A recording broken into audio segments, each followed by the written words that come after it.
శ్రీకాకుళం ఆధ్యాత్మిక వైభవాన్ని కనులారా వీక్షించిన ఉపరాష్ట్రపతి రామ్మోహన్ నాయుడు ఆహ్వానంతో సిక్కోలు బటపట్టిన ఉపరాష్ట్రపతి జిల్లాలో సుడిగాలి పర్యటన, అరసవల్లి శ్రీకూర్మం క్షేత్రాల సందర్శన, రామ్మోహన్ నాయుడు నివాసంలో మధ్యాహ్నం విందు, ఉత్తరాంధ్ర రుచులతో ప్రత్యేక మెనూ సిద్ధం చేయించిన కేంద్ర మంత్రి. శ్రీకాకుళం జిల్లాలోని ప్రసిద్ధ పుణ్యక్షేత్రాలు శ్రీకూర్మం, కూర్మ క్షేత్రాన్ని, అరసవల్లి ఆదిత్యాలయాన్ని భారత ఉపరాష్ట్రపతి సిపి రాధాకృష్ణన్ దర్శించుకున్నారు.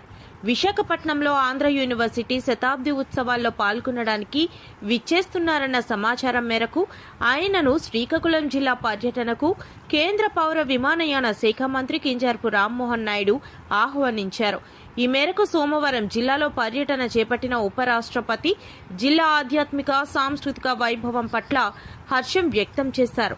తొలుత షెడ్యూల్ కన్నా ముందుగానే 10:30 శ్రీకాకుళం నగరం డచ్ బిల్డింగ్ వద్ద హెలీప్యాడ్కు ఉపరాష్ట్రపతి బృందం పర్యటించిన 2 వాయుసేన చాపర్లు చేరుకున్నాయి. అక్కడ వారికి కేంద్ర మంత్రి రామ్మోహన్ నాయుడుతో పాటు జిల్లా ప్రజా ప్రతినిధులు, అధికారులు సాదర స్వాగతం పలికారు.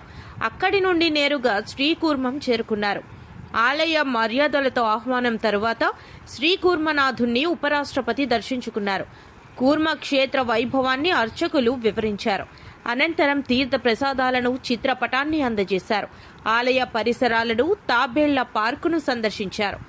ఆలయ శిల్ప సంపద పట్ల మంత్రముగ్ధులయ్యారు. అక్కడే కాసేపు స్థానికులతో ముచ్చటించారు.